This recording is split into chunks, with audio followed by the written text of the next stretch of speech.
Bonsoir à tous, ravi de vous retrouver pour cette nouvelle édition de Politique 360. Voici les titres. Deux lois et une révision constitutionnelle pour regagner la confiance. François Bayrou lance tous azimuts le chantier de moralisation de la vie politique. Suppression de la Cour de justice de la République, interdiction de briguer plus de 3 mandats successifs et d'embaucher des membres de sa famille. Analyse et décryptage dans un instant. François Bayrou qui refuse de commenter le cas Ferrand. Le parquet de Brest s'est ravisé et a ouvert une enquête préliminaire. Nouveau coup dur pour le gouvernement alors que les appels à la démission du ministre de la Cohésion des Territoires se multiplient à quelques jours du premier tour des législatives. Réaction au Sénat à suivre.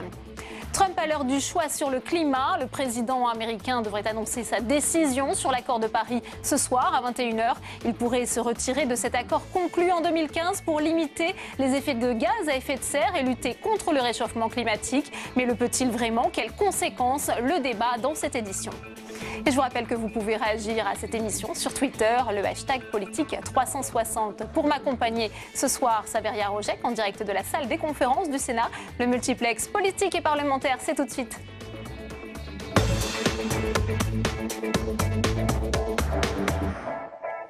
Je vous le disais en titre, François Bayrou a détaillé son programme pour moraliser la vie politique. Il avait conditionné son soutien à Emmanuel Macron à cette loi. C'est la première du quinquennat. On écoute tout de suite le garde des Sceaux. Il ne s'agit pas de laisser penser qu'on va régler les problèmes de morale individuelle par un texte. La morale est une question personnelle et même une question de conscience personnelle. Chacun en a son idée. On préfère qu'elle soit exigeante que laxiste. Mais personne ne peut imaginer qu'un texte va rendre tous les acteurs de la vie publique, ni tous les citoyens, vertueux. Car les institutions ne sont pas faites pour rendre les hommes vertueux. Mais, sachant qu'ils ne le sont pas tous, et même qu'ils ne le sont pas généralement, les institutions sont faites pour éviter que les faiblesses humaines ne contaminent le corps social. Voilà pour l'esprit de la loi et pour redonner confiance dans l'action publique. François Bayrou passera donc par 2 lois et une révision constitutionnelle. Un dispositif choc qui comporte toute une série de mesures contraignantes et de nouvelles règles pour les élus. Le détail avec Flora Sauvage. Armé du code de procédure pénale, le garde des Sceaux a détaillé sa réforme cet après-midi devant la presse.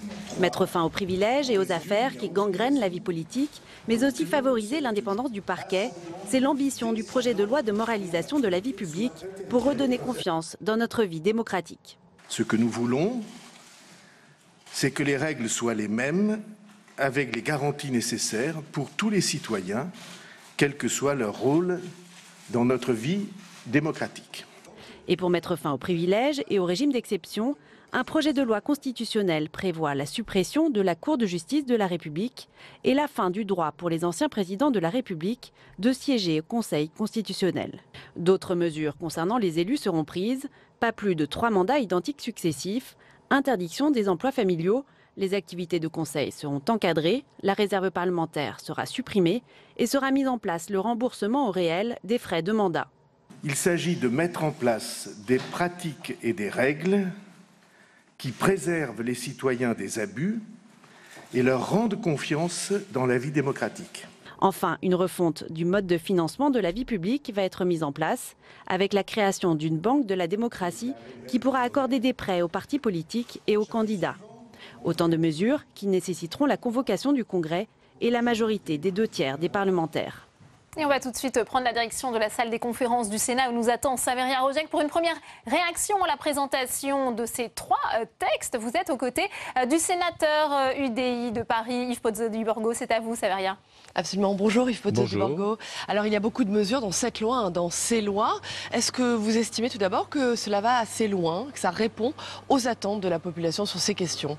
Alors moi j'ai pas tout vu, mais j'attends donc le texte définitif qui arrive au Sénat. Enfin, il va passer en Conseil des ministres et puis on verra bien quand il arrivera. La première remarque, je trouve qu'on aurait dû aussi non seulement limiter ça aux ministres et aux parlementaires, mais limiter aussi les mesures à la présidence de la République également aux collectivités territoriales, aux grandes collectivités, que ce soit la mairie de Paris, que ce soit les grandes mairies, que ce soit les présidents de conseils généraux, que ce soit les présidents de conseils départementaux. Vous parlez de quelles mesures? De l'interdiction des emplois familiaux, par exemple? Mais bien sûr, parce que vous savez, dans ces grandes collectivités territoriales, cherchez un peu les familles, vous verrez qu'il y a beaucoup d'emplois familiaux. Et moi, je crois que là, d'ailleurs, moi, je ferai des amendements en ce sens, pour que ce genre de mesures aille beaucoup plus loin. Il y a une autre chose aussi. La moralisation de la vie politique. La vie politique en grec, ça veut dire quoi, politique en grec? Ça veut dire action dans la cité. Yes. Ça ne touche pas uniquement les parlementaires ou les ministres, ça touche l'ensemble des acteurs publics.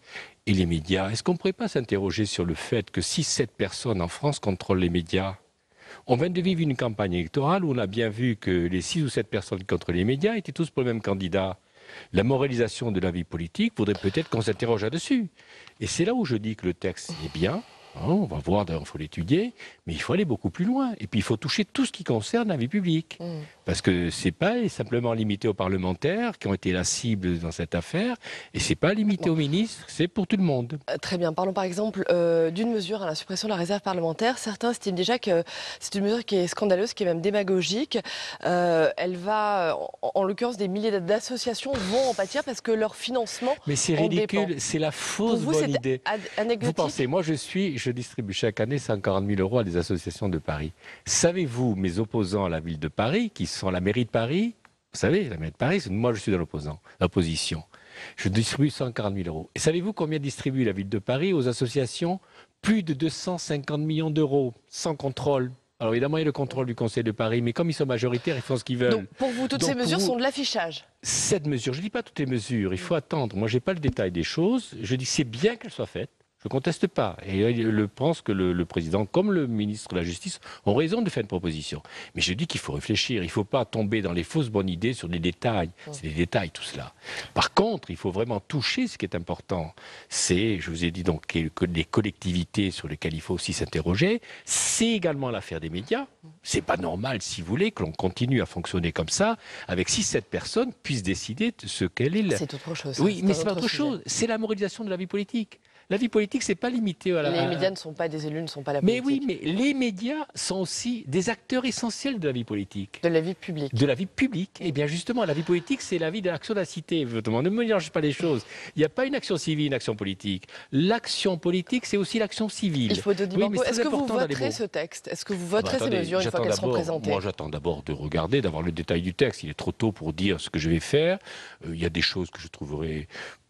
que j'ai déjà vu, que je trouve, bon, comme vous dites, des fausses bonnes idées. J'attends de voir. Attendez, on va d'ailleurs en parler avec mon groupe. On a quand même tout le mois de... Je crois que ça va passer au mois de juillet, donc on aura le temps de travailler, de réfléchir, de l'étudier. Je trouve qu'il était nécessaire d'aller beaucoup plus loin que ce qu'on faisait. Moi, ça me choque pas du tout que le ministre, enfin que le président de la République et le ministre de la Justice proposent un texte. Après, il faut voir le contenu. Là, ce que j'en ai vu, c'est souvent... Ça m'impressionne pas.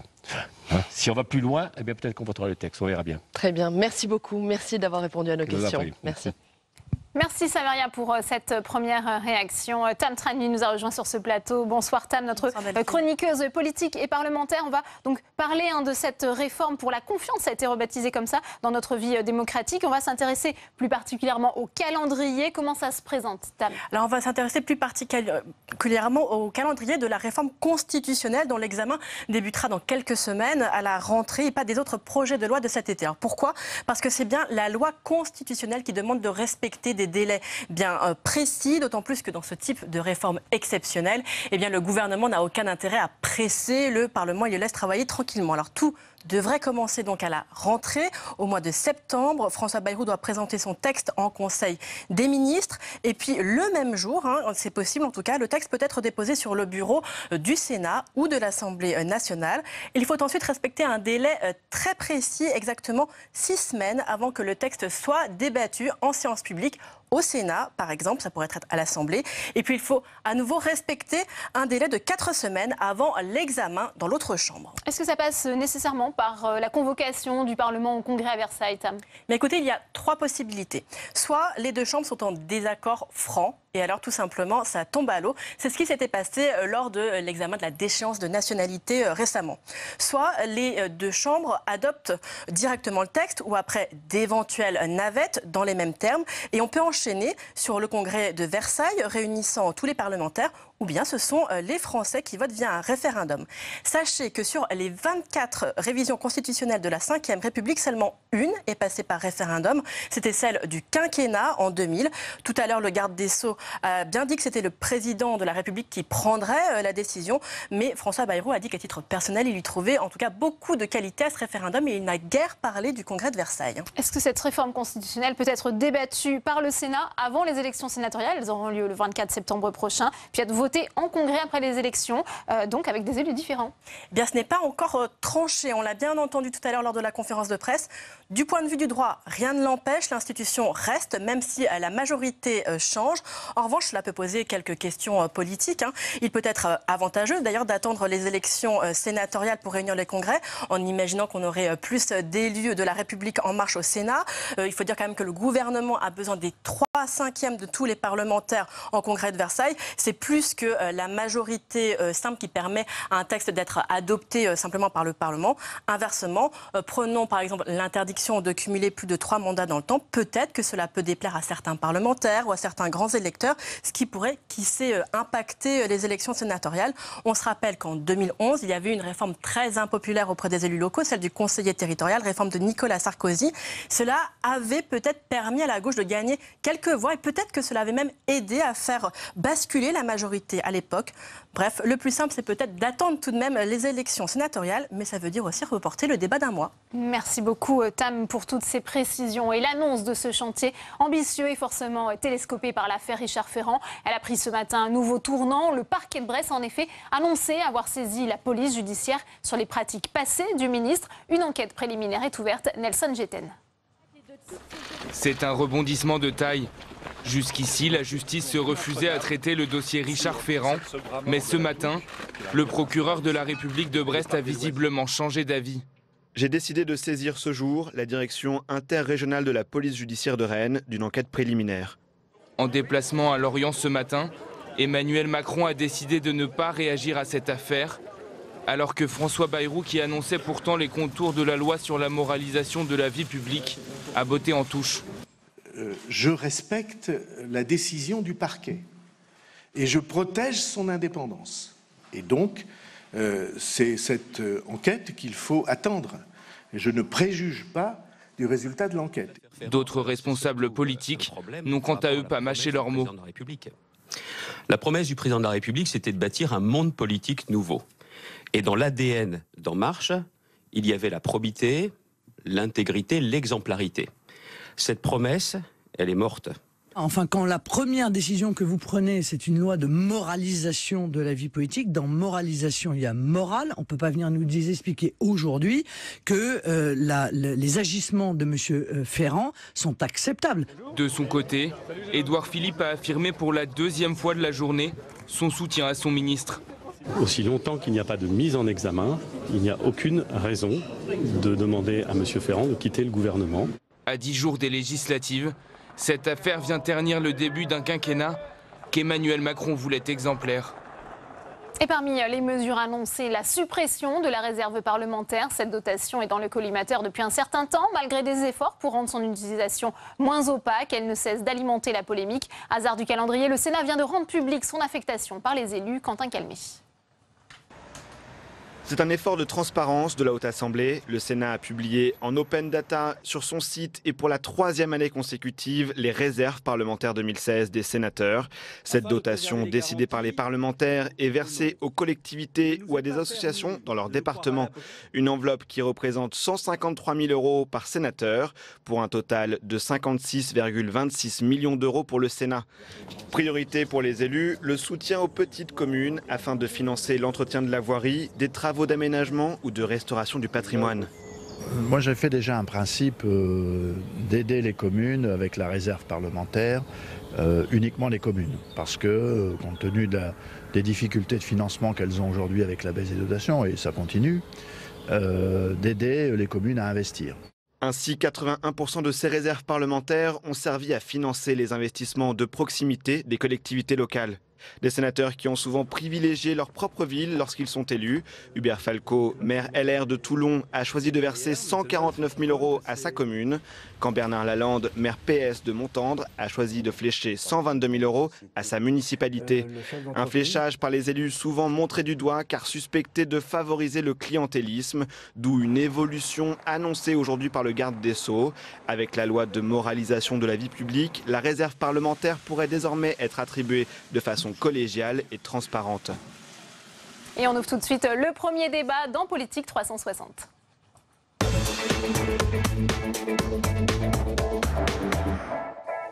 Et mes invités sur ce plateau, Anne Levade, bonsoir. Vous êtes juriste, ancienne présidente de la Haute Autorité de la primaire de la droite et du centre. Merci d'être avec nous. J'accueille également sur ce plateau Thomas Clé, bonsoir, professeur de droit, juriste. Également ancien président de la Haute Autorité d'éthique pour la primaire à gauche. Merci d'être avec nous. Paul Cassiette également sur ce plateau. Vous êtes professeur de droit public à l'Université Paris 1 Panthéon-Sorbonne. Et Joseph Bréham, bonsoir. Maître, vous êtes avocat au barreau de Paris et avocat de l'association Front républicain d'intervention contre la corruption. On a vu toutes ces annonces. Anne Levade, première question. Pour vous, c'est un énorme chantier, cette moralisation de la vie politique. C'est un véritable catalogue de mesures qui a été annoncé. Comment les accueillez-vous, toutes ces mesures? C'est un premier accueil plutôt favorable? Alors, d'abord, moi, la chose à laquelle je suis très favorable, c'est que j'ai compris que disparaissait de l'appellation même de ces textes le terme de moralisation, qui, moi, j'avoue, me hérissait un petit peu, parce que je trouve que le rôle du droit n'est pas de faire la morale, et que la morale est très noble, le droit aussi, mais que ce sont deux registres différents. Et c'est vrai que l'idée que ce soit une volonté de rétablissement de la confiance dans le système démocratique me semble globalement plus satisfaisant. Après, on a des textes d'ailleurs, dont les mesures sont extrêmement diversifiées, avec des mesures qui sont tout à fait souhaitables et depuis longtemps. Je pense à la disparition des anciens présidents du Conseil constitutionnel, une réforme de la Cour de justice de la République, dont je n'ai pas bien compris d'ailleurs ce qui se substituerait à la formule, mais en tout cas ça. Car elle sera supprimée dans sa forme actuelle. Voilà. Donc il y a des choses sur lesquelles il y a des approfondissements et des précisions à apporter. Après, il y a d'autres mesures, mais je ne vais pas monopoliser la parole sur ce sujet.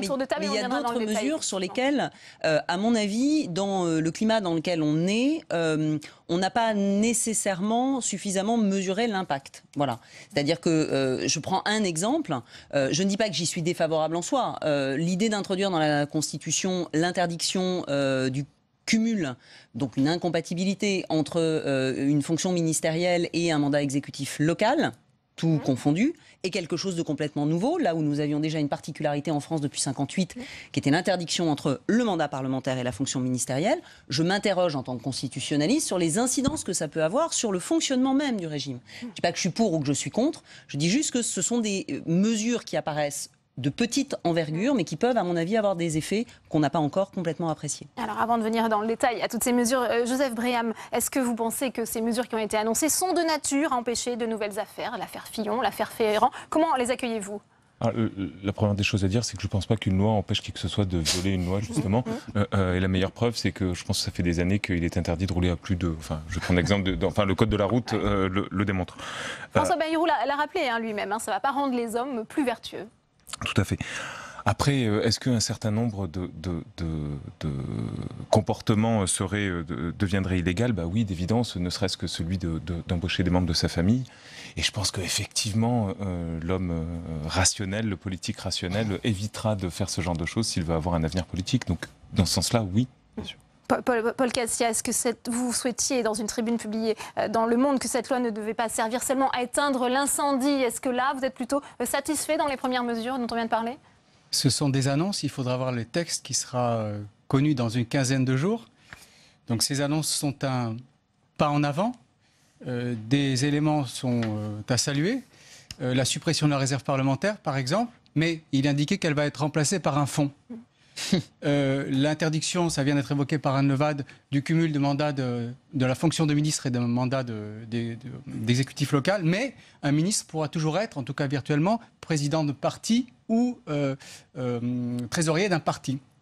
Donc il y a des avancées, mais il y a aussi peut-être des éléments qui auraient mérité d'être creusés, approfondis. Ce matin, on parlait du parquet et du rôle du ministre de la Justice à l'égard du parquet. La réforme envisagée n'en dit rien. Thomas Clé, c'est une loi qui ne va pas assez loin, selon vous, toutes ces dispositions qui ont été annoncées? Oui, vous lisez dans mes pensées, c'est exactement la formule que je m'apprêtais à prendre. Mais en même temps, je trouve que mes camarades et amis qui sont présents manquent d'enthousiasme et au contraire sont exagérément prudents, ce qui est la vocation d'un juriste. Moi, je suis plus enthousiaste et moins prudent. Je trouve que les annonces d'aujourd'hui vont vraiment dans le bon sens. Ça fait longtemps qu'on les attendait, bien sûr, on verra dans le détail des textes, et mon ami Paul Cassia a raison de veiller et d'attendre qu'on ait le détail, mais en même temps, aujourd'hui, il n'y a pas de raison de faire présumer que les textes ne soient pas à la hauteur des annonces, et donc je crois que c'est quand même une très bonne chose. Alors bien sûr, on aurait pu aller plus loin, mais il y a déjà des choses qui sont des grandes avancées, qui sont des progrès, et je dirais que ce qui sort du texte, enfin des annonces d'aujourd'hui, c'est qu'au fond, le droit va se mettre, va s'aligner sur l'attente des citoyens. On aurait pu espérer le contraire, que le droit précède l'attente des citoyens, mais aujourd'hui, par exemple, la question des emplois familiaux est inacceptable pour les citoyens. Voilà. Donc le droit s'aligne, le droit ratifie l'état de la société. Il aurait pu aller plus loin. On a parlé du Conseil constitutionnel. Par exemple, on aurait pu revenir sur les modalités de composition du Conseil constitutionnel. C'est une tribune que nous avons faite, Paul Cassia et moi, il y a des années déjà. Il n'y a pas que les anciens présidents de la République au Conseil constitutionnel. Il y a les 9 autres membres. Voilà, il y a encore plein de choses qui auraient pu être faites et qui seront peut-être menées dans le cadre des débats parlementaires. Mais je voudrais dire une dernière chose, pardon d'être un peu long, c'est que, notamment, la suppression de la Cour de justice de la République, à laquelle je suis personnellement extrêmement favorable. Et je crois que François Bayrou a annoncé cet après-midi que c'était remplacé par un dispositif à la Cour d'appel de Paris. Ça a déjà été annoncé. Ça a déjà été annoncé il y a exactement 5 ans par le président de la République précédent. 5 ans après, ça n'a pas été fait. Il faut une majorité de 3/5 pour toucher à la Constitution, 3/5 au Parlement. Donc les réformes constitutionnelles, il faudra quand même qu'elles puissent aboutir. Justement, sur ce point, puisque vous me faites la transition, on voit quand même que le gouvernement se heurte à des difficultés juridiques, constitutionnelles, puisque ce sont bien 3 textes qui vont être soumis à l'approbation du Parlement. Anne Levan, pourquoi faut-il faire contenir certaines dispositions dans des projets de loi ordinaires, organiques, et même aller plus loin en ce qui concerne la révision constitutionnelle? Alors, d'abord, entre loi ordinaire et loi organique, la différence tient tout simplement à l'objet. Tout ce qui concerne le statut des parlementaires relève d'une loi organique. Donc, de ce point de vue-là, j'allais dire, il n'y a pas d'originalité particulière par rapport à d'autres textes. Si on prend les textes de 2013 sur la transparence de la vie publique, on avait déjà eu 2 catégories de textes en fonction de ceux qui étaient visés. En revanche, là, la différence, c'est qu'il y a un certain nombre de propositions qui sont faites et qui ont fait l'objet de la part du Conseil constitutionnel, soit de jurisprudence expresse disant qu'elle posait difficulté en termes de constitutionnalité, soit des dispositions sur lesquelles il y a un risque, une alerte. Alors, typiquement, la Cour de justice de la République, elle est prévue par la Constitution. Si on veut la supprimer, il faut réviser la Constitution. Après, sur la question... Sur la question des conflits d'intérêts, puisqu'en 2013, on se souvient que Manuel Valls avait déjà essayé d'interdire des activités de conseil pour les parlementaires. Ça avait été censuré par le Conseil constitutionnel. Là, est-ce que vous pensez que le dispositif présenté va aboutir? Alors, moi, j'ai pas vu le texte dans le détail. Je ne sais pas d'ailleurs si quiconque l'a vu ici, parce que je ne crois pas pour l'instant qu'il ait été rendu public. Ce que j'ai vu, en tout cas, c'est qu'on n'était plus dans une logique de suppression, d'interdiction des activités de conseil, puisque le Conseil constitutionnel avait indiqué que c'était trop étendu et donc disproportionné au regard de l'objectif poursuivi. Et j'ai compris de l'annonce de François Bayrou que l'idée était d'avoir un aménagement, donc un cadre, un encadrement concernant les activités de conseil. Après, là, on est sur des questions de réglage, parce qu'il ne faut pas oublier, bien sûr, que, et c'est d'ailleurs un peu le paradoxe de ces textes, à la fois en voulant moraliser, on interdit de plus en plus des activités à côté de ces activités politiques. Et pour autant, toute la logique de la moralisation, c'est aussi de lutter contre une professionnalisation de la politique. Donc il faut arriver à trouver le juste équilibre pour que des gens, je n'aime pas cette formule, mais dite de la société civile, puissent effectivement venir, puis repartir à un moment donné de cette vie politique sans que tout ça devienne une usine à gaz. Ouais. Joseph Bréham, Anne va te parler d'usine à gaz. C'est vrai qu'on a l'impression qu'il y a énormément de dispositions. Est-ce que vous redoutez justement que le processus législatif n'aille pas à son terme et que ces dispositions ne soient finalement que de l'affichage? Alors, le processus législatif ira à son terme. La question, c'est quel terme et dans quel état.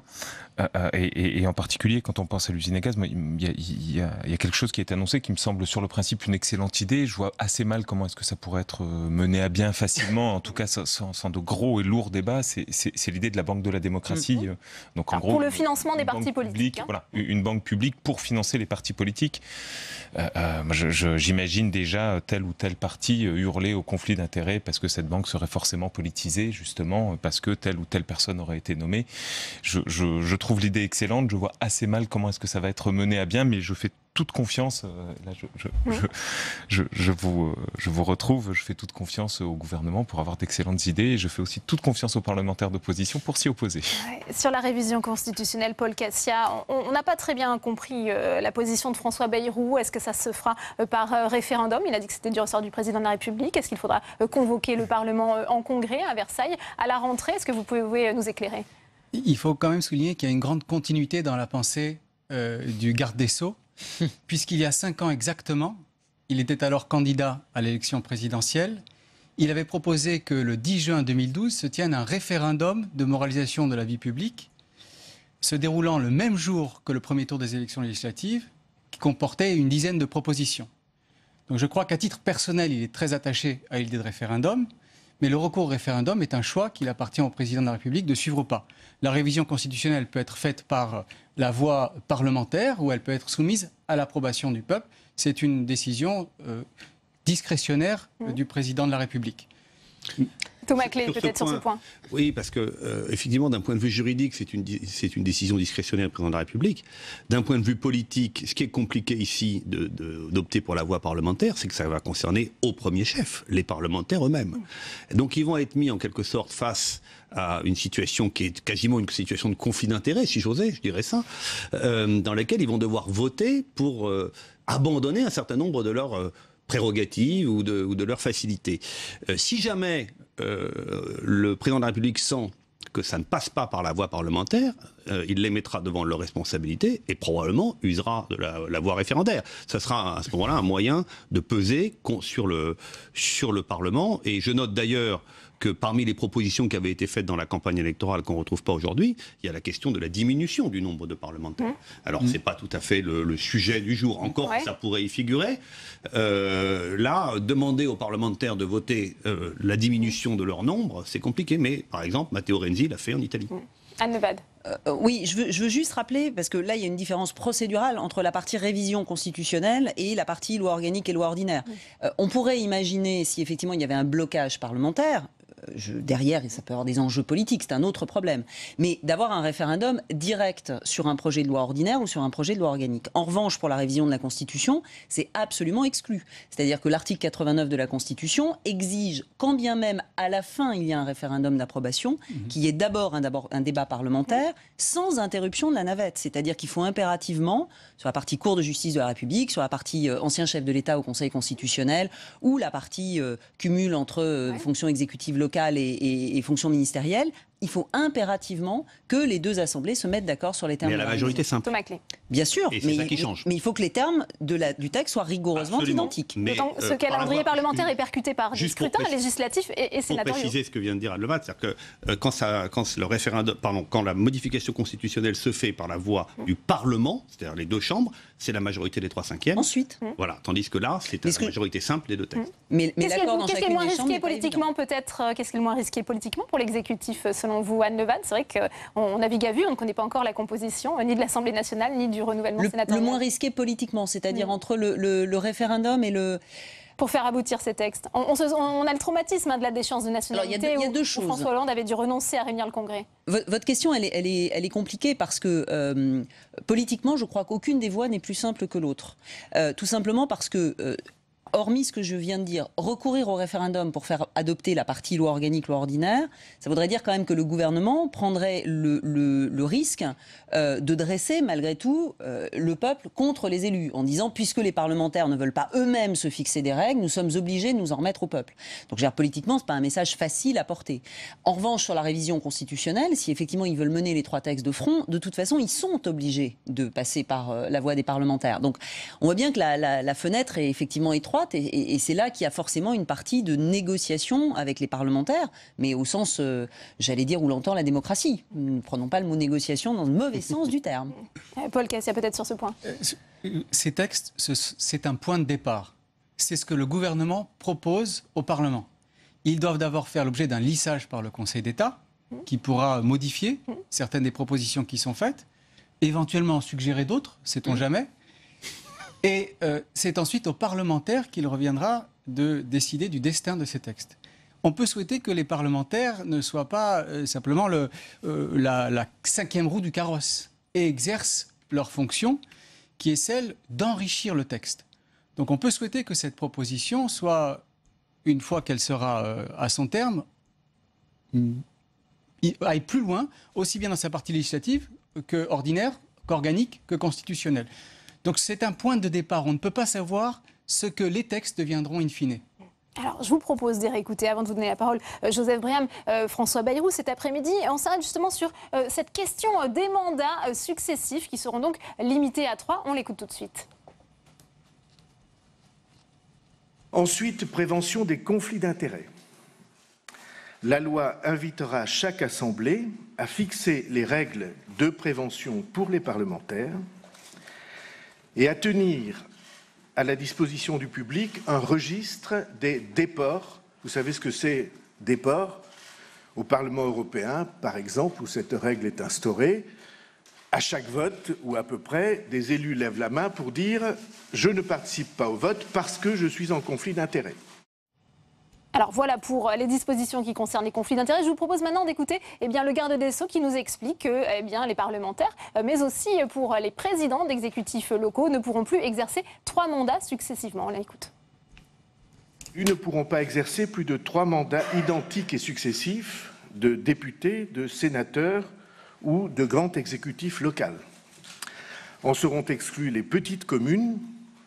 Le Parlement analysera le seuil à partir duquel les élus des petites communes pourront se succéder dans leur mandat, parce qu'un très grand nombre de parlementaires, de groupes parlementaires ou de partis politiques m'ont indiqué que pour les petites communes, la difficulté était si grande pour trouver des élus qu'il fallait laisser la possibilité de se perpétuer pour un temps plus long.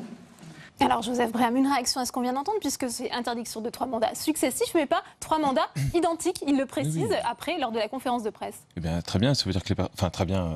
C'était un peu ironique. Ça veut dire que les personnes pourront être 3 fois députés, 3 fois sénateurs, et puis 3 fois maires de grandes villes.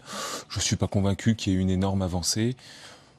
Et puis, on parle seulement du cumul dans le temps, et on ne parle pas du cumul des mandats en eux-mêmes, ce qui me semble comment dirais-je, au mieux, à minima du minima de ce qui pouvait être fait. Voilà. Ça touche à la liberté des parlementaires de se présenter devant les électeurs. C'est pour ça aussi que ça passe bien par une loi organique, Thomas Clé, ces dispositions, par la révision constitutionnelle. Non, moi je trouve que la limitation des mandats dans le temps est une très bonne chose, mais qu'effectivement je serais en désaccord avec ce qui vient d'être dit. Je trouve qu'on parle de la limitation du même mandat. On a été 3 fois député, d'ailleurs ça suffit, 15 ans député. Et ensuite, on peut peut-être basculer sur un mandat local. Je ne suis pas sûr qu'on arrive ensuite à revenir de nouveau député. Il y a quand même des gens derrière qui poussent. Et puis on le voit bien, notre démocratie est en train quand même de se revitaliser. Il y a des jeunes générations qui arrivent, qui demandent à prendre des responsabilités, à s'emparer du pouvoir. Je crois que les carrières longues, il y a encore là des députés qui se présentent, qui sont élus, qui ont été élus pour la première fois dans les années 70. Je crois que ça, c'est quand même un temps qui est révolu. À mon avis, d'ailleurs, ceux-là sont en train de terminer leur mandat. On pourra avoir été élu député et puis devenir sénateur, ou l'inverse, Anne Levade. Est-ce que là, c'est un point qui ne va pas assez loin, selon vous ? Non, enfin, moi je ne prends pas le problème sous cet angle-là. Vous disiez, est-ce que c'est une atteinte à la liberté d'être candidat ? En réalité, le problème que ça pose, et c'est pour ça qu'il passe par une révision constitutionnelle, c'est la liberté de choix des électeurs. Puisque là, on n'est pas du tout, et pardon là encore de refaire un petit point noir, on n'est pas du tout dans le même registre que ce qui s'est fait en 2013 sur l'interdiction du cumul entre un mandat parlementaire et une fonction exécutive locale, où là c'était une question d'incompatibilité, c'est-à-dire on a été élu des deux côtés et on doit faire un choix, parce qu'on considère que matériellement on ne peut pas faire les choses en même temps. Là, on est dans le cadre en fait d'une inéligibilité. Or, une inéligibilité qui interdit donc d'être candidat et qui conduirait à dire qu'on ne peut pas faire plus de 3 mandats secs, tout court, à vie, là, ce serait ce qu'on appelle une inéligibilité absolue. Et effectivement, le Conseil constitutionnel aurait censuré sans aucun doute, considérant là encore que la mesure était excessive au regard de l'atteinte qu'elle porte, non pas tant à la liberté de ceux qui se présentent, mais qu'à la liberté de ceux qui veulent choisir. Après tout, chacun d'entre nous, lorsqu'il va voter, c'est pour qui il vote et c'est depuis combien de temps il vote pour lui. Donc chacun peut, en parfaite connaissance de cause, décider de ne pas réélire quelqu'un qui a été élu depuis très longtemps. Donc je pense que ça explique pourquoi ça passe par une révision constitutionnelle et en même temps, ça explique aussi les raisons pour lesquelles le choix qui a été fait, c'est d'avoir une solution intermédiaire. Est-ce que le gouvernement n'a pas reculé non plus sur la question du casier judiciaire vierge? François Bayrou, là, a parlé d'une peine d'inéligibilité de 10 ans pour les personnes qui ont été condamnées. Peut-être Paul Cassien. Là aussi, c'est une inéligibilité, donc elle doit être fixée par la Constitution. Je ne pense pas qu'il y ait un recul. Je crois que sur ce point, il y a une confirmation de la pratique de certains partis politiques. Est-ce que cette mesure était nécessaire? Là aussi, on peut invoquer la liberté de choix de l'électeur. Je crois que c'est une mesure qui pouvait être adoptée par les partis politiques eux-mêmes, laissant aux électeurs la faculté de voter pour quelqu'un qui a été condamné pour atteinte à la probité. Mais je crois qu'il est bon aussi d'encadrer cette liberté de choix qui ne doit pas être absolue. C'est pour ça qu'il y a une constitution, c'est pour ça qu'il y a des lois organiques, des lois ordinaires. C'est pour encadrer la liberté de choix par rapport aux valeurs qu'une république est censée incarner. Et je trouve que ces deux mesures vont dans le bon sens. Joseph Breham, puisque vous représentez aussi l'association FRIC, c'est le Front républicain, je rappelle, d'intervention contre la corruption. Est-ce que vous pensez que c'est une sorte d'opération main propre qu'on est en train de mener là par le gouvernement ? Alors, la première des choses à dire, c'est que heureusement, le projet de loi prévoit la possibilité pour le juge de lever cette interdiction. Sinon, on sait ce que cela aurait pu donner, ça aurait été une peine automatique et le Conseil constitutionnel l'interdit. Ça, c'est la première des choses à dire. Enfin, ou alors, on prévoit une nouvelle réforme constitutionnelle sur ce point. Bon, là, voilà. Bon. Et puis, en tant qu'avocat, je suis pas très favorable aux peines automatiques, mais ça, c'est un autre sujet. Mais évidemment que c'est une opération main propre, mais je rappelle quand même, sans vouloir citer de nom, que pas très loin d'ici, à Levallois-Perret, par exemple, il y a un certain nombre de personnes dont... On ne voit pas du tout à qui vous faites allusion. Voilà, mais on peut penser qu'ils ne sont peut-être pas les plus propres de la République et qui pourtant n'ont jamais été condamnés. Donc qui, avec ce type de loi, pourrait parfaitement continuer à se présenter. Et être... En l'occurrence, sauf erreur de ma part, mais je ne suis pas un spécialiste du dossier, il a quand même été condamné il y a très longtemps, ce qui n'a eu en 96, qui n'a eu manifestement aucune vertu pédagogique, mais effectivement, l'intéressé passerait au travers de cette loi, c'est sûr. Comment on fait justement? Parce qu'on voit bien qu'une mesure en appelle une autre et c'est un puissant fond finalement, si à chaque fois, eh bien... On est malheureusement là tenu par la présomption d'innocence, même si, comme le titrait une fois le Canard enchaîné, Balkany, il est de plus en plus présumé innocent. Parce que j'aime bien cette formule. C'est vrai, mais il est présumé innocent tant qu'il n'est pas condamné, il n'est pas condamné. En revanche, je crois que la mesure qui est proposée là, qui était d'ailleurs attendue par un certain nombre d'associations comme Anticor, etc., est une excellente mesure. L'inéligibilité, si on est condamné à des peines, pour des infractions qui sont liées au mandat. Ça, quand même, c'est le minimum. Voilà. Peut-être on pouvait aller plus loin, mais quand même, ça me semble vraiment une avancée significative. Paul Cassien. Comme ça a été dit tout à l'heure, les textes peuvent toujours être contournés. Ce qui compte, c'est que on instille progressivement une culture, on ne va pas dire de la moralité publique, puisque le terme est très subjectif, mais une culture de l'impartialité des décideurs publics. Je crois qu'on peut se mettre d'accord sur la nécessité qu'un décideur public soit impartial, c'est-à-dire que son intérêt personnel ou l'intérêt de ses proches ne doit pas entrer en compte, jamais, lorsqu'il prend une décision. Et ces textes, dans leurs imperfections, sont un pas vers cette culture généralisée qui fait que progressivement, chacun d'entre nous sait qu'il faut se retenir, sait qu'il y a des limites à ne pas franchir.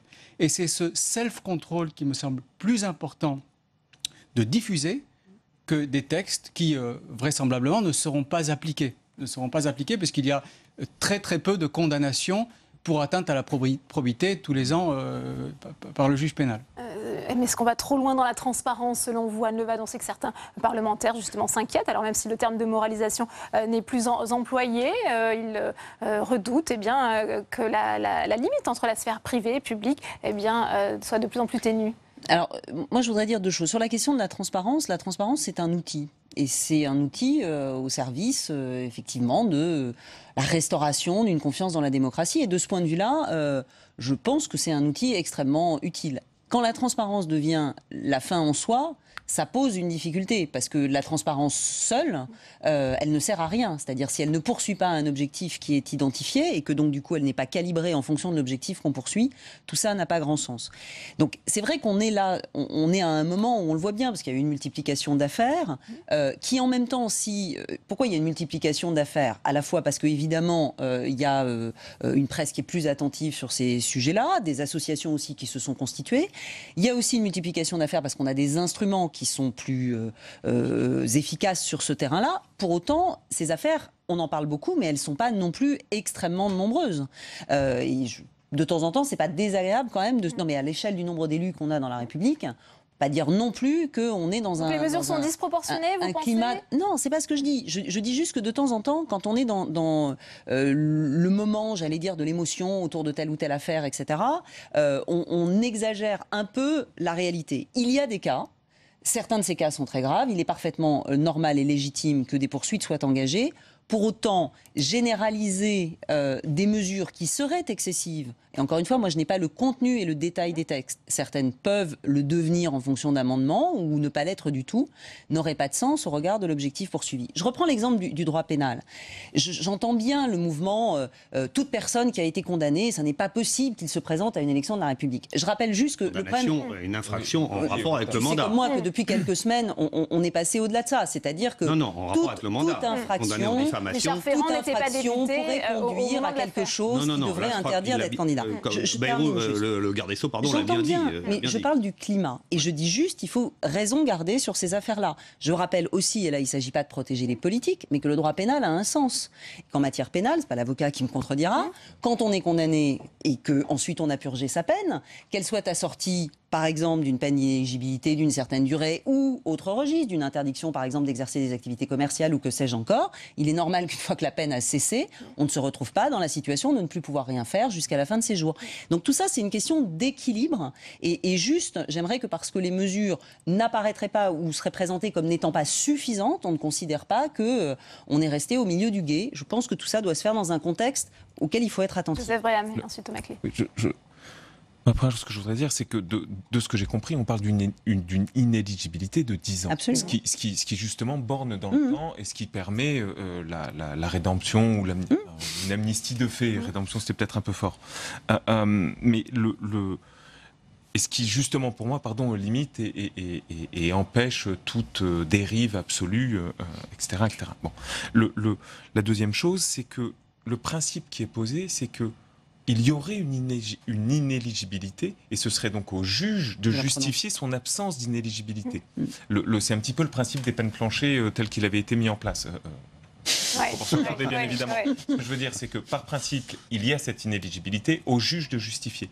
Mais on voit bien que lorsqu'il y a, et c'est pour ça que je prenais cet exemple des peines planchées, un sentiment par les juges d'injustice de cette loi, d'illégalisme de la loi, je ne sais pas vraiment comment dire ça, eh bien les juges ne l'ont pas appliqué.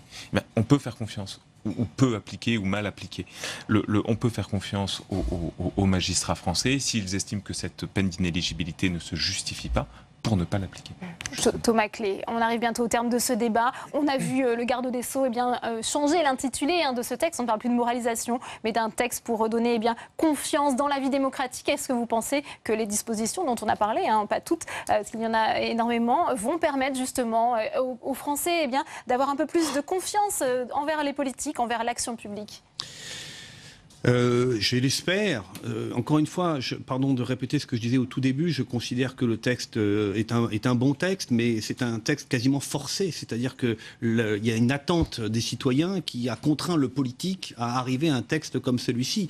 Alors, je suis d'accord avec ce qu'a dit Anne Levade. Le titre sur la moralisation, c'est plutôt une appellation générale qui regroupe un état d'esprit. À partir du moment où il y a des dispositions constitutionnelles, où il y a une modification notamment de l'architecture institutionnelle et par exemple de la composition du Conseil constitutionnel, on n'est plus là dans des questions de moralisation. Donc le rétablissement de la confiance avec au fond la démocratie, c'est le titre désormais de ce projet. Je trouve que oui, c'est plutôt plus adapté, mieux adapté. Mais on aurait pu, encore une fois, aller plus loin.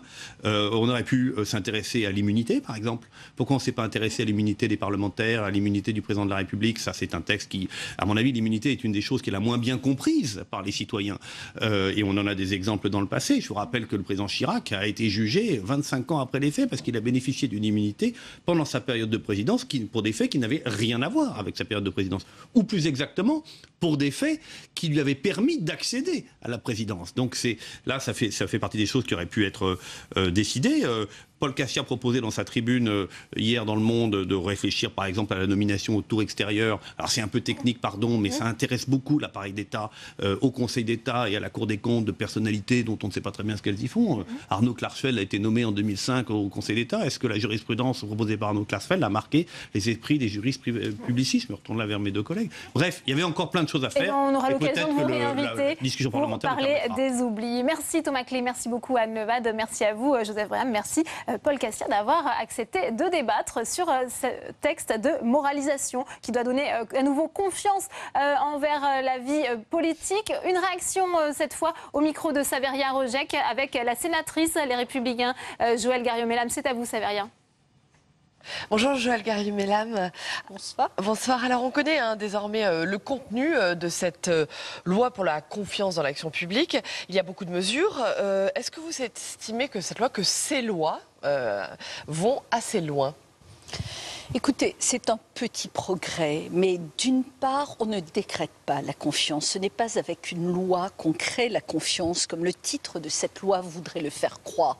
La confiance, ça se décrète par l'exemplarité, et c'est vrai que nous en manquons. Et franchement, je suis un peu gênée qu'un gouvernement présente une telle loi en pleine affaire Richard Ferrand. Il faut quand même prendre conscience des enjeux et du choc de l'opinion publique qui est en train de se dire mais que se passe-t-il? Nous avons déjà eu les affaires de François Fillon, maintenant celle de Richard Ferrand. Pour moi, une moralisation de la vie publique ou une confiance de la vie publique, ce serait une démission immédiate de Richard Ferrand, qu'il soit coupable ou non, mais les éléments semblent prouver qu'il y a quand même de graves interrogations et qu'il décide de se démettre de ses fonctions, ne serait-ce que pour laver son honneur. C'est ça, pour moi, la morale. Néanmoins, toutes ces mesures, la suppression de la Cour de justice de la République, la suppression de la réserve parlementaire, l'interdiction des emplois familiaux, voilà, une quinzaine de mesures importantes. Ces mesures ne vont pas assez loin, ce n'est pas suffisant pour vous? Si vous voulez, si. Bon, moi, je suis tout à fait d'accord avec certaines mesures, comme la limitation à 3 mandats. C'est quelque chose que j'ai demandé. Je me suis engagée à l'appliquer moi-même bien avant qu'on en parle. Bon, mais il y a d'autres choses qui me semblent vraiment pas à la hauteur des enjeux. On a l'impression que c'est un rideau de fumée, que ce sont des mesures un petit peu populistes, démagogues. Je vais citer 2 exemples. La réserve parlementaire. Oui, il y a eu des excès et des excès extrêmement répréhensibles. Mais je crois qu'il y a des moyens de contrôler ces excès. Il y a des moyens de faire travailler les parlementaires entre eux, de manière à ce qu'il n'y ait aucune dérive. Et par exemple, pour moi, sénatrice des Français de l'étranger, je trouve ça extrêmement dommage, parce que vous savez que le ministère des Affaires étrangères a de moins en moins de budget à consacrer à nos communautés françaises expatriées, aux fonds d'action sociale qui diminue de jour en jour. Et vraiment, avec cette réserve parlementaire, on arrivait à aider par des toutes petites sommes. Et donc, chaque centime était dépensé et vérifié. On avait un impact considérable. Très bien, on entend bien vos réserves sur cette question. Un tout autre sujet maintenant, mais on aimerait vous entendre là-dessus. Donald Trump, le président américain, devrait annoncer d'ici quelques heures, d'ici ce soir, sa décision concernant l'accord de Paris, la COP21. Quelles seraient les conséquences d'un retrait des États-Unis de cet accord de Paris? Alors, elle serait dramatique, bien sûr, puisque les États-Unis sont le plus gros pollueur au monde, ou un des plus gros pollueurs. Mais vous savez, moi, j'essaie d'être optimiste. Alain disait que le devoir d'un politique est d'être optimiste, et je pense encore que Donald Trump peut revenir sur cette promesse. Vous pensez que la décision n'est pas acquise? Elle va être annoncée ce soir? J'espère que non. J'espère que non. Tout le monde dit qu'elle est quasiment acquise. J'espère qu'il reviendra sur cette décision qui est vraiment une erreur fondamentale. Et ce sera l'Europe alors d'intervenir? Alors, il est évident qu'à ce moment-là, l'Europe, l'Union européenne prendra le leadership, la direction de ces événements avec, bien évidemment, la Chine qui risque de se raccrocher à l'Union européenne. Mais je trouve que ce serait une opportunité gâchée pour Donald Trump. Ce serait une erreur fondamentale et je sais qu'il pratique une politique à court terme et je ne veux pas croire qu'il ne puisse entendre les voix sensées autour de lui qui le pousseront à ratifier. Merci beaucoup. Merci Joëlle Garriaud d'avoir répondu à la question. Merci. Oui. Merci beaucoup, Savérien. Alors, on vient de l'entendre après une réunion houleuse du G7 sur les questions climatiques. Donald Trump pourrait annoncer ce soir le retrait des États-Unis de l'accord de Paris, conclu fin 2015 par son prédécesseur Barack Obama, et qui permet de lutter contre le réchauffement climatique. Et Louise Grégoire. C'était l'une de ses promesses de campagne. Fin du suspense ce soir à 21h. Donald Trump devrait annoncer qu'il se retire de l'accord de Paris, qui permet de lutter contre le réchauffement climatique. Une décision très attendue et selon plusieurs médias américains, un retrait de l'accord serait possible. Même si le président américain n'a cessé de repousser cette décision. Moi, je n'ai aucun doute depuis son élection que Donald Trump va effectivement se retirer des accords de Paris d'une façon ou d'une autre. Pas d'ailleurs forcément se retirer complètement, parce que c'est vrai qu'il y a des contraintes juridiques qui l'empêchent de se retirer totalement et qu'on sait que s'il le faisait trop brutalement, il y aurait bien sûr une attaque directement devant les cours de justice. Mais pour ce spécialiste, Donald Trump n'est pas qu'un climato-sceptique revendiqué. C'est plus une affaire politique pour plaire effectivement d'une part à l'orthodoxie républicaine qui est fortement opposée à toutes les régulations qui pèsent sur le secteur de l'énergie aux États-Unis et puis à ses supporters qui ont entendu cette promesse à laquelle ils se sont accrochés et c'est devenu un symbole de la victoire de Donald Trump. Le président américain pourrait invoquer l'article 28 de l'accord de Paris qui permet aux signataires d'en sortir. Ainsi, il déclencherait une procédure de retrait effective en novembre 2020, c'est-à-dire au moment des prochaines élections américaines. Aujourd'hui, l'Union européenne et la Chine se sont réunis à Berlin. Le Premier ministre chinois a réaffirmé ses engagements climatiques. De son côté, le porte-parole du Kremlin a déclaré un peu plus tôt dans la journée qu'un retrait d'acteurs clés comme les États-Unis compliquerait la mise en œuvre de cet accord.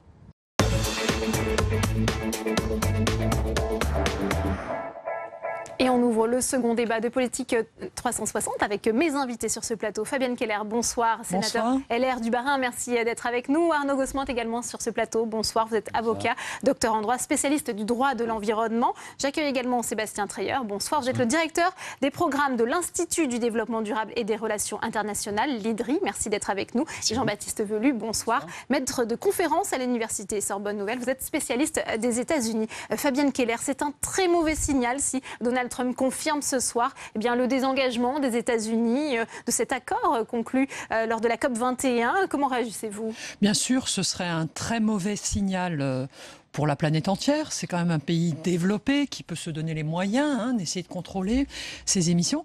Et puis c'est une très mauvaise nouvelle pour la planète parce que ça veut dire que les 26-28% de baisse d'émissions de gaz à effet de serre qu'ils devaient assurer, ils ne les feraient plus.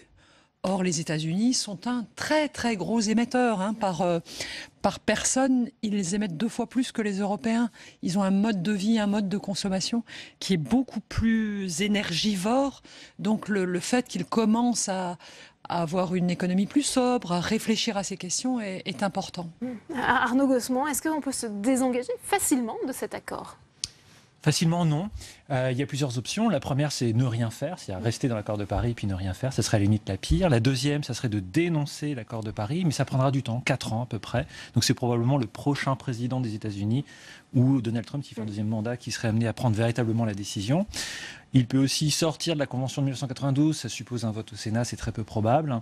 Donc au final, non, c'est pas simple, c'est long, donc il faut faire attention à l'esbrouf, même s'il déclare qu'il sort de l'accord de Paris, peut-être que ça ne voudra rien dire juridiquement. Et puis surtout, je crois qu'il faut relativiser ce qu'il va déclarer ce soir, quoi qu'il arrive. En réalité, il est président d'un État fédéral, ça n'a rien de comparable avec l'ordre juridique, par exemple européen ou français. Et on voit déjà des États comme la Californie ou New York, des grandes entreprises qui ont déjà déclaré que elle mettrait les bouchées doubles si jamais l'État fédéral remettait en cause l'accord de Paris. Juste une précision juridique, on ne peut pas renégocier l'accord de Paris comme je l'ai pu l'entendre ou le lire dans certains articles. En réalité, les États-Unis se sont engagés sur une contribution nationale à la lutte contre le changement climatique. Ils ne peuvent qu'augmenter leur niveau d'ambition, ils ne peuvent pas le baisser. Donc ça, cette hypothèse-là est exclue. Soit ils sortent, soit ils restent. Mais en réalité, je suis persuadé qu'ils vont y rester. Ouais. Quel scénario vous semble le plus envisageable, Sébastien Treyer ? Moi, je crains que le scénario de sortie soit quand même ce qui risque d'être annoncé. Mais dans ce cas-là, ce que je voulais souligner essentiellement, c'est que le risque d'effet domino me semble assez limité. Il me semble que la plupart des États, Narendra Modi, le Premier ministre indien, l'a répété. Oui, justement, parce que sur l'Inde, parce que ça pourrait avoir un impact sur ce pays. L'Inde, c'est comme le pays qui s'est engagé à la chose la plus ambitieuse par rapport à l'état de son économie, les besoins d'énergie, d'accès à l'énergie de sa population, le fait qu'ils ont beaucoup de charbon. Narendra Modi l'a répété, l'Inde ne fait pas ça pour les beaux yeux de la planète et des autres, l'Inde fait ça aussi pour elle-même. Et donc il y a beaucoup d'États, toute la communauté internationale, à part les États-Unis et peut-être d'autres exceptions, mais qui restent engagés dans le sens de l'accord de Paris. Donc je trouve qu'il faut à la fois souligner que c'est grave si le président des États-Unis décide d'annoncer la sortie, et en même temps ça ne va pas complètement gripper la machine de la mise en œuvre de l'accord de Paris. Et donc je pense qu'il faut souligner surtout que c'est grave pour la capacité de la planète à négocier ensemble, et si l'un des grands acteurs comme les États-Unis en sort, c'est vraiment dommage. Mais pour moi, le scénario n'est pas un scénario de détricotage de l'accord de Paris, c'est plutôt un scénario qui consacre l'isolement des États-Unis.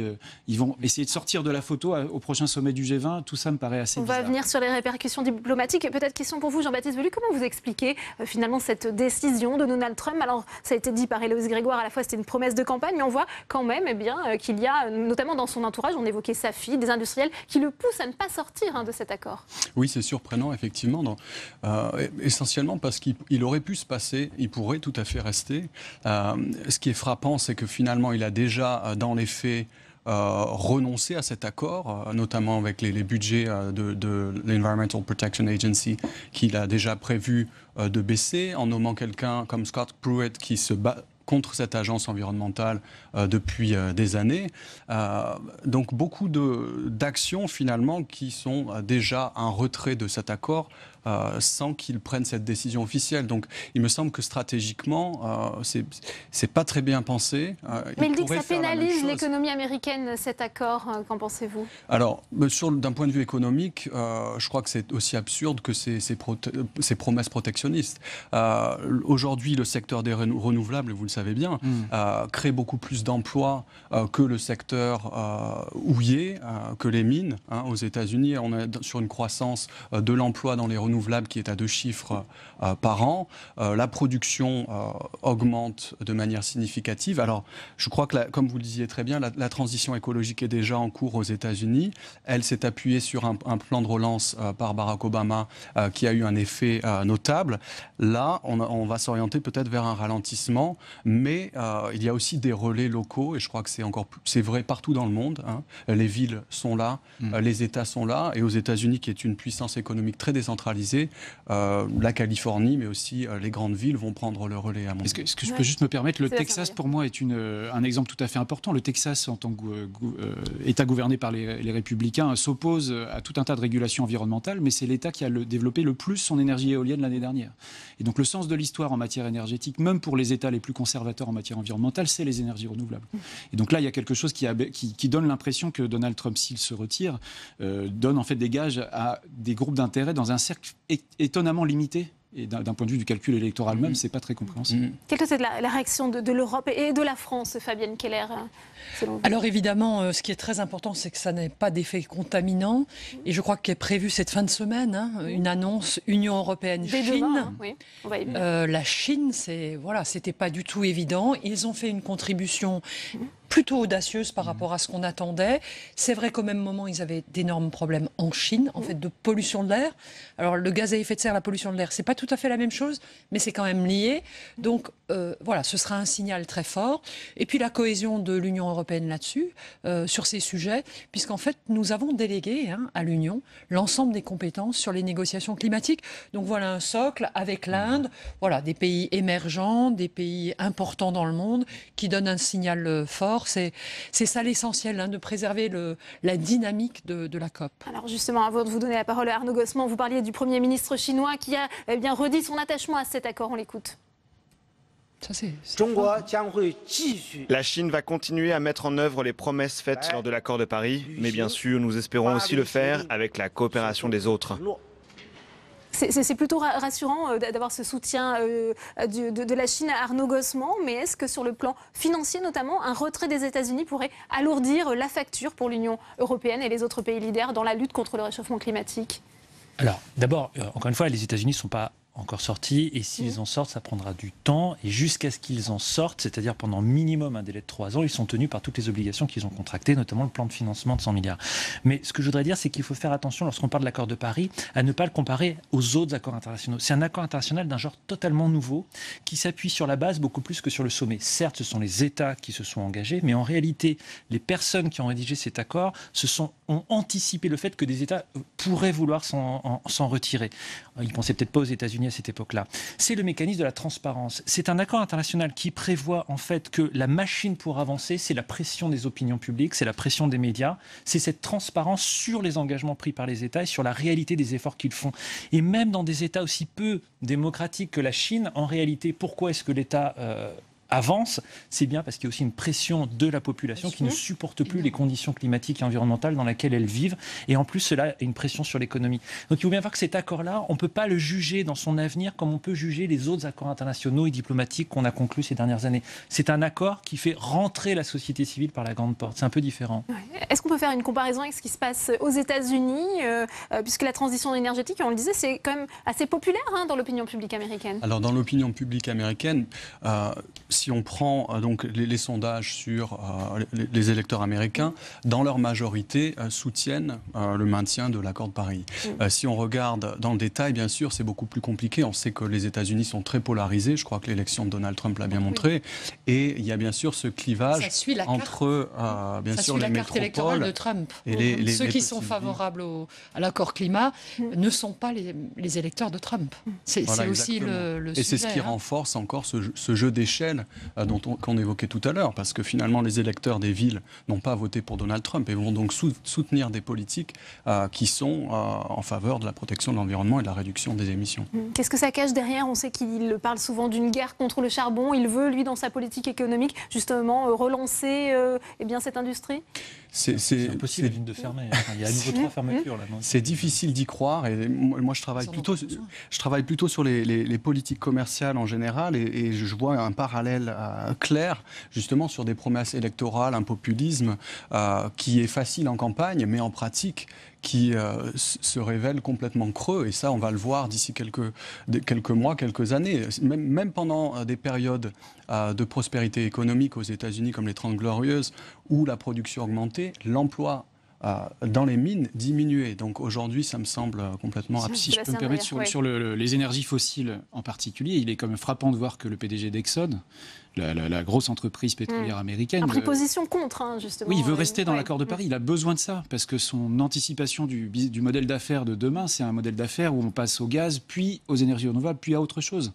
Et donc la base économique du secteur charbonnier est même assez étonnante comme calcul, parce que, comme le disait Arnaud Gosselin et Jean-Yves Velu, le futur de cette industrie est de toute façon, pour d'autres raisons que la politique environnementale et climatique, condamnée ou va pas dans le bon sens. Vous évoquiez tout à l'heure les répercussions diplomatiques et ce risque d'isolement sur la scène internationale. C'est un risque qu'il est prêt à prendre, Donald Trump?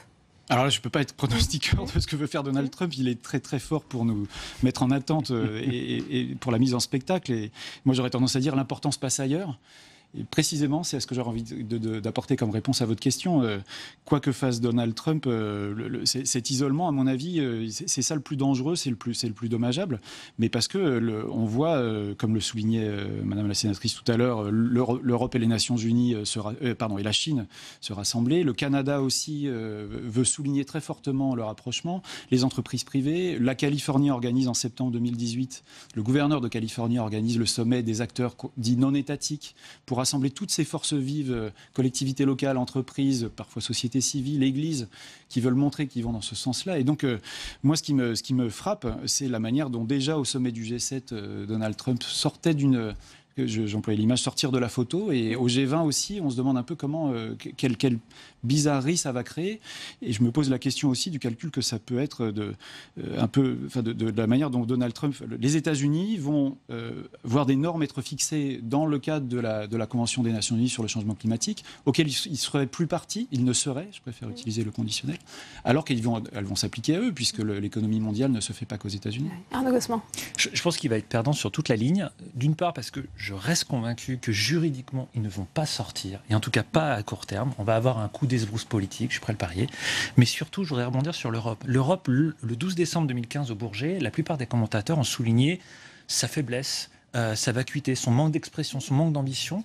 Et ensuite, d'ailleurs, dans le processus de ratification, rappelez-vous Ségolène Royal, il avait fallu une intervention de la France, alors présidente de la pré-COP 21, pour faire en sorte que l'Europe accepte de ratifier, alors même que tous les États membres, un par un, n'avaient pas encore ratifié cet accord. Et là, il est perdant puisqu'on voit effectivement des acteurs, y compris un qui était plutôt carencé, qui au contraire profitent de cette opportunité pour s'exprimer et reprendre du leadership sur la scène climatique. C'est vraiment un calcul complètement minable en fait de sa part. Fabienne Keller, qu'est-ce qu'il a gagné Donald Trump? Quelle lecture faites-vous de cette décision? Moi je fais la lecture d'une promesse électorale qui s'adresse non pas aux entreprises, à un secteur de l'énergie, mais aux habitants. Il a beaucoup fait campagne vers les populations touchées par la désindustrialisation. Et la thématique du charbon est là très symbolique. Je pense qu'il sait parfaitement qu'il ne peut pas reconstruire et que ça n'a aucun sens de reconstruire de l'extraction de charbon. Ils ont assez de gaz de schiste, d'autres ressources. Leurs industriels ne sont plus intéressés par ça. C'est la question du respect d'engagements électoraux démagogiques, au risque de fragiliser une construction internationale quand même fragile. Je rappelle quand même que tous les mécanismes en Californie et à New York, ils ont des marchés carbone, mais qui sont affaiblis par le fait que les prix du carbone mondial sont bas. Donc, il est quand même important que les États-Unis, globalement, y participent. Alors, ira-t-il jusqu'au bout? Ce sera peut-être... On peut penser qu'il essaiera de faire bonne figure face à ses électeurs, mais sans démolir, c'est ce qu'on peut espérer en tout cas, le dispositif sur le fond. Jean-Baptiste Velu, ça fait aussi écho à un courant climato-sceptique aux États-Unis, cette décision. Oui, tout à fait. Et je crois que c'est important de le rappeler parce qu'on a tendance à diaboliser Donald Trump, mais derrière lui, il y a aussi tout un establishment au sein du Parti républicain qui est sur ses positions depuis plus d'une décennie. Donc, vous savez, le New York Times a une petite chronique « Say something nice about Donald Trump ». Voilà, je vais jouer ce rôle aujourd'hui. Ouais. C'est pas uniquement Donald Trump, c'est bien son parti. Et d'ailleurs, si le scénario, si le traité était voté au Sénat aujourd'hui, il ne serait pas accepté parce que les Républicains ont la majorité.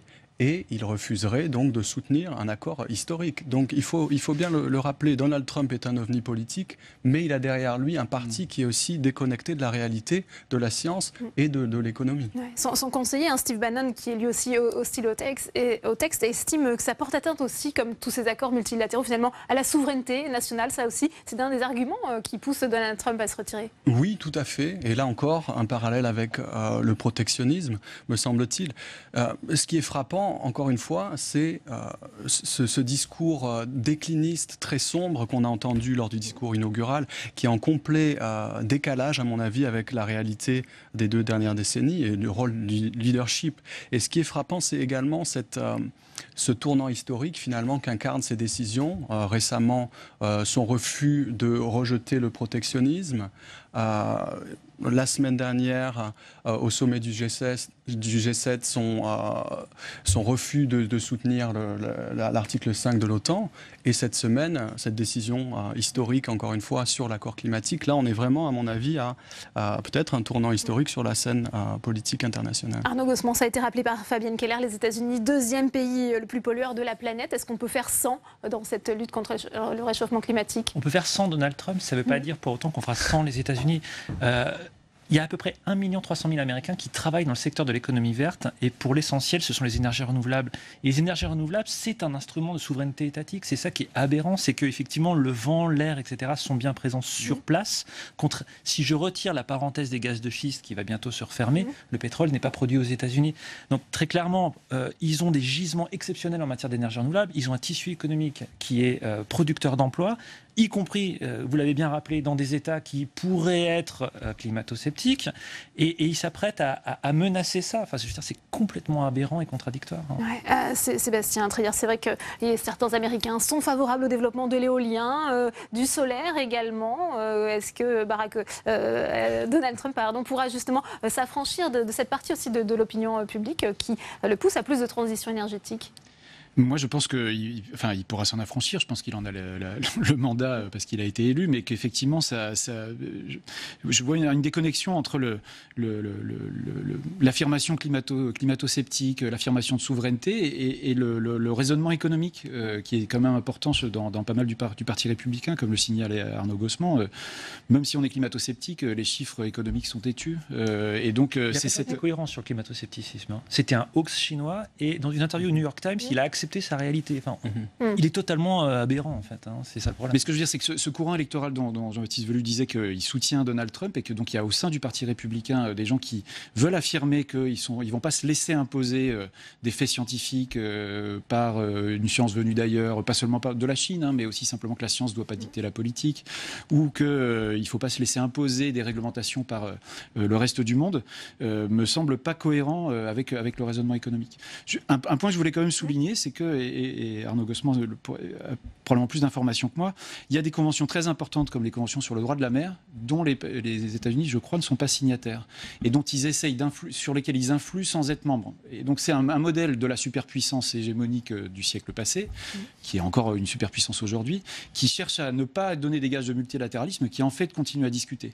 Et ce que je trouve paradoxal, c'est que si Donald Trump sort, il ne va pas ensuite redemander à rentrer par la petite porte, mais il y a des modèles comme ça où les Américains font semblant de ne pas être dans la discussion multilatérale et en fait ils participent énormément. Ouais. Arnaud Gosselin et ensuite Fabienne Keller. Ce qui est très intéressant, c'est que la Convention climat de 92, dans la presse américaine cet après-midi, l'entourage de la Maison-Blanche communiquait sur le modèle de « rassurez-vous, on ne sortira pas de la Convention 92 ». C'est-à-dire qu'ils n'iront pas jusqu'au bout de leur délire climato-sceptique. Ils vont continuer à reconnaître la réalité du changement climatique puisqu'ils restent partie de cette Convention et ils vont rester obligés par toutes les obligations de cette Convention, sauf peut-être celle de l'accord de Paris et encore pas tout de suite. Donc on voit quand même que en réalité, il cherche surtout, je pense, à faire un écran de fumée avec les affaires intérieures qui le frappent aujourd'hui, notamment son gendre. Ça tombe ce côté suspense depuis 3 mois, quand même.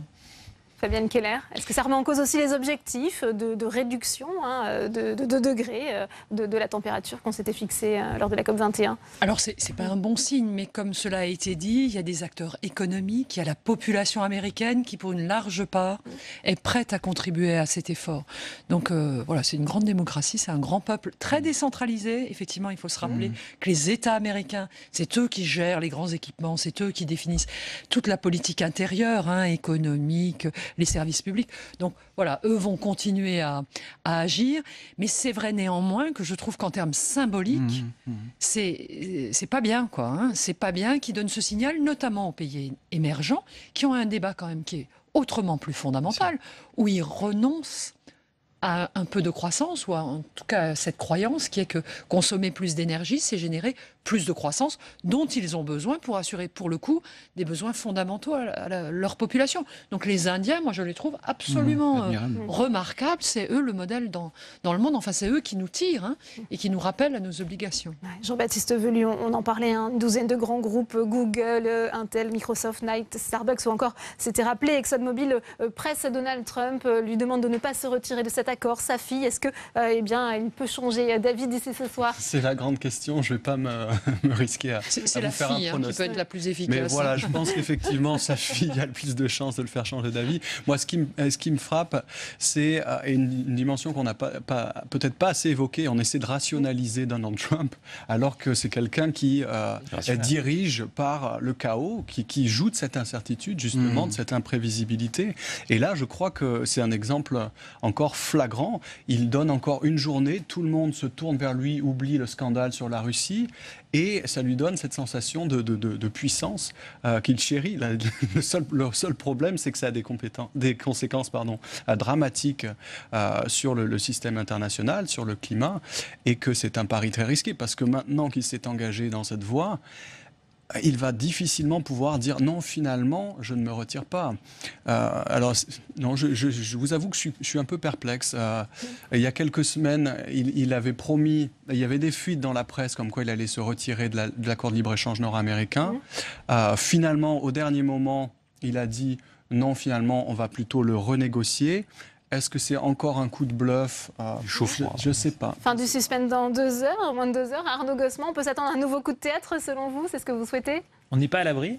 On n'est pas à l'abri effectivement d'une déclaration irrationnelle. Ce n'est pas quelqu'un de rationnel, on le voit depuis qu'il est élu effectivement. Donc on n'est pas à l'abri d'une décision irrationnelle. Moi, j'ai le sentiment qu'effectivement, il va être obligé de faire une canonnade contre l'accord de Paris pour rassurer une partie de son cercle. Mais j'ai aussi le sentiment que ça ne sera qu'une canonnade et que juridiquement, ça ne va rien changer aux obligations des États-Unis. Vous savez, parfois, ça me fait un peu penser à la décision de fermeture de la centrale de Fessenheim. On nous a dit, on la ferme, mais dans 1 an, on verra en fait si on la ferme. C'est à peu près la même chose. C'est-à-dire, on verra dans 3 ans en réalité. Fabienne Keller. Oui, je voudrais souligner, puisqu'on parle de Fessenheim, on n'est pas loin de l'Allemagne, quand même, pour le coup, le contrepoint complet de M. Trump, le personnage politique inverse dans son mode d'action, c'est Mme Merkel, rationnelle, structurée, la maîtrise des énergies, d'une énergie renouvelable pour les Allemands. C'est un objectif extrêmement consensuel et elle a été très dure à l'égard du président américain, le rappelant à ses d'ailleurs, cet après-midi, la chancelière allemande, l'accord de Paris est essentiel, c'est ce qu'elle a rappelé cet après-midi. Un mot de conclusion peut-être avec vous, Sébastien Drey? Non, mon conclusion, ce que je voulais dire, c'est qu'effectivement, il me paraît important de souligner que même si Donald Trump sortait, la dynamique d'action internationale pour lutter contre le changement climatique ne s'arrêterait pas, parce qu'il y a des forces très, très importantes en marche. Néanmoins, il est important de souligner, comme l'a fait Mme Merkel, fermement, que ça ne va pas. Que cette manière de traiter 20 ans ou 30 ans de négociations sur le changement climatique, où les États-Unis ont joué un rôle majeur, pas toujours positif, mais d'une construction collective, on ne peut pas y tourner le dos de cette manière-là. Donc rester ferme et souligner le mécontentement me semble une posture très importante face à un comportement aussi dont on sait qu'il est si incertain. Eh bien, merci à tous les 4 d'avoir participé à ce débat. On en vient maintenant à l'actualité politique du jour avec la présentation par François Bayrou, le nouveau garde des Sceaux, de son chantier de moralisation de la vie publique. Alors, le texte a été rebaptisé « Redonner confiance dans l'action publique ». Le ministre de la Justice va donc passer par 2 lois et une révision constitutionnelle. Un dispositif choc qui comporte toute une série de mesures contraignantes et de nouvelles règles pour les élus. Le détail avec Flora Sauvage. Armé du Code de procédure pénale, le garde des Sceaux a détaillé sa réforme cet après-midi devant la presse. Mettre fin aux privilèges et aux affaires qui gangrènent la vie politique, mais aussi favoriser l'indépendance du parquet, c'est l'ambition du projet de loi de moralisation de la vie publique pour redonner confiance dans notre vie démocratique. Ce que nous voulons, c'est que les règles soient les mêmes, avec les garanties nécessaires pour tous les citoyens, quel que soit leur rôle dans notre vie démocratique. Et pour mettre fin aux privilèges et au régime d'exception, un projet de loi constitutionnelle prévoit la suppression de la Cour de justice de la République et la fin du droit pour les anciens présidents de la République de siéger au Conseil constitutionnel. D'autres mesures concernant les élus seront prises, pas plus de 3 mandats identiques successifs, interdiction des emplois familiaux, les activités de conseil seront encadrées, la réserve parlementaire sera supprimée et sera mis en place le remboursement au réel des frais de mandat. Il s'agit de mettre en place des pratiques et des règles qui préservent les citoyens des abus et leur rendent confiance dans la vie démocratique. Enfin, une refonte du mode de financement de la vie publique va être mise en place avec la création d'une banque de la démocratie qui pourra accorder des prêts aux partis politiques et aux candidats. Autant de mesures qui nécessiteront la convocation du Congrès et la majorité des 3/5 des parlementaires. Et l'annonce de ce chantier ambitieux est forcément télescopée par l'affaire Richard Ferrand. Elle a pris ce matin un nouveau tournant. Le parquet de Brest a en effet annoncé avoir saisi la police judiciaire sur les pratiques passées du ministre. Une enquête préliminaire est ouverte. Nelson Géten. C'est un rebondissement de taille. Jusqu'ici, la justice se refusait à traiter le dossier Richard Ferrand. Mais ce matin, le procureur de la République de Brest a visiblement changé d'avis. J'ai décidé de saisir ce jour la direction interrégionale de la police judiciaire de Rennes d'une enquête préliminaire. En déplacement à Lorient ce matin, Emmanuel Macron a décidé de ne pas réagir à cette affaire, alors que François Bayrou, qui annonçait pourtant les contours de la loi sur la moralisation de la vie publique, a botté en touche. Je respecte la décision du parquet et je protège son indépendance. Et donc, c'est cette enquête qu'il faut attendre. Je ne préjuge pas du résultat de l'enquête. D'autres responsables politiques n'ont quant à eux pas mâché leurs mots. La promesse du président de la République, c'était de bâtir un monde politique nouveau. Et dans l'ADN d'En Marche, il y avait la probité, l'intégrité, l'exemplarité. Cette promesse, elle est morte. Enfin, quand la première décision que vous prenez, c'est une loi de moralisation de la vie politique, dans moralisation, il y a morale. On ne peut pas venir nous expliquer aujourd'hui que les agissements de M. Ferrand sont acceptables. De son côté, Édouard Philippe a affirmé pour la deuxième fois de la journée son soutien à son ministre. Aussi longtemps qu'il n'y a pas de mise en examen, il n'y a aucune raison de demander à M. Ferrand de quitter le gouvernement. À 10 jours des législatives, cette affaire vient ternir le début d'un quinquennat qu'Emmanuel Macron voulait exemplaire. Éric Alt, magistrat, vice-président d'Anticor, est notre invité. Il répond aux questions de Tam Tranui dans le face-à-face. C'est tout de suite.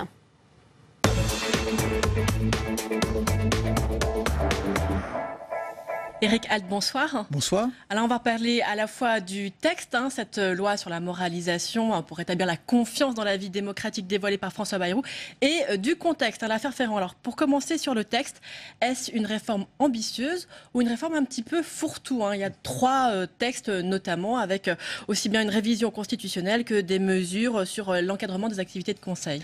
Alors c'est un texte qu'Anticor nous apprécions, parce que c'est un texte relativement ambitieux. Nous saluons une demande qui est de longue date, la suppression de la Cour de justice de la République. Ça, c'est un marqueur fort.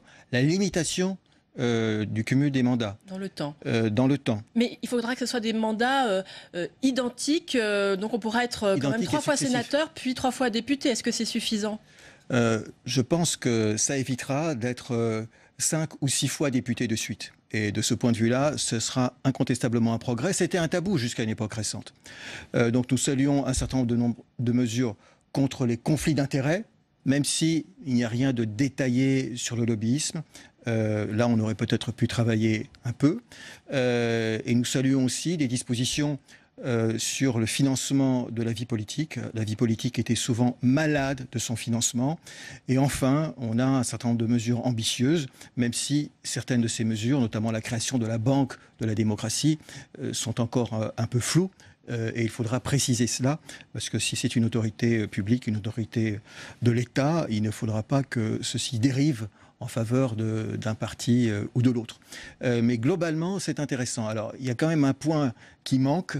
Nous avons de bonnes lois, si elles sont adoptées, mais pour ce qui est de la justice, c'est quelque chose qui est toujours en préparation.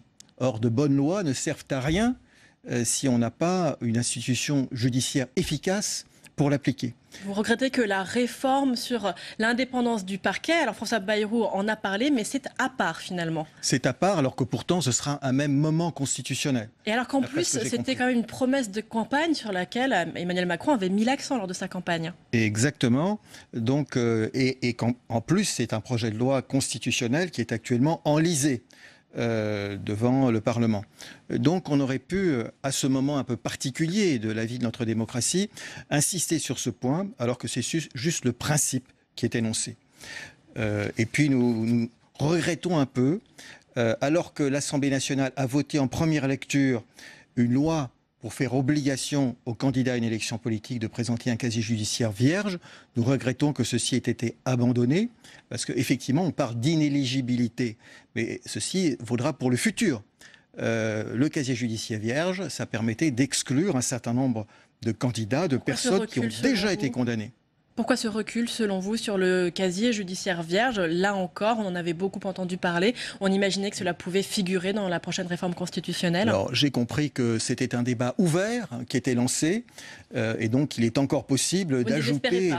Je ne désespère pas sur ce terrain-là, de même que je ne désespère pas de voir le législateur revenir sur cette prescription de 12 ans des infractions dissimulées. C'est vrai que c'est un enjeu qui n'est pas seulement un enjeu technique. Ça veut dire qu'on peut contourner la loi si on se dissimule pendant 12 ans au moins.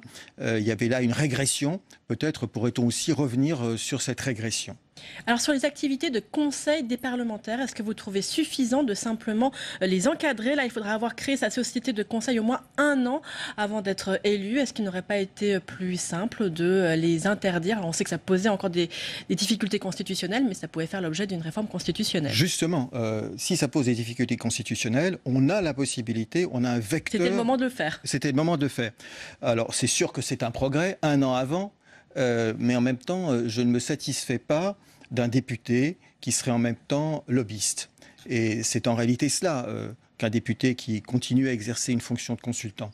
Donc là aussi, peut-être le débat ouvert permettra-t-il d'autres avancées. François Bayrou a parlé de la possibilité d'un déport des parlementaires, comme cela est le cas au Parlement européen, c'est-à-dire de ne pas participer à un vote parce qu'on sait qu'on est dans une situation de conflit d'intérêts. Ça, c'est très souhaitable. C'est d'ailleurs ce que font les magistrats chaque fois qu'ils se trouvent dans ce genre de situation. Les parlementaires devront s'interroger sur le point de savoir s'il y a un conflit d'intérêts. Par exemple, M. Ferrand, qui était mutualiste, aurait pu s'interroger sur le point de savoir si c'était bien à lui de porter des dispositions favorables aux mutuelles. Eh bien, justement, vous parlez de Monsieur Ferrand. Est-ce que, vous pensez qu'il peut rester ministre malgré l'ouverture d'une enquête préliminaire? C'est ce que l'on a appris ce matin. Juridiquement, c'est pas un problème. En fait, à Anticor, notre préoccupation, c'était l'égalité devant la loi. Et manifestement, il y avait un problème. Le parquet de Brest avait hésité à ouvrir une enquête. C'est vrai que c'est une question juridique complexe. Et c'est vrai une vraie question juridique se pose et elle devait recevoir une réponse judiciaire. Ce n'est pas effectivement, comme l'a dit le président, ce n'est pas aux journalistes de juger, ce n'est pas un débat qui doit être uniquement un débat devant l'opinion publique. Et donc Anticor a joué un peu ce rôle d'aiguillon. Le parquet de Brest a ouvert une enquête.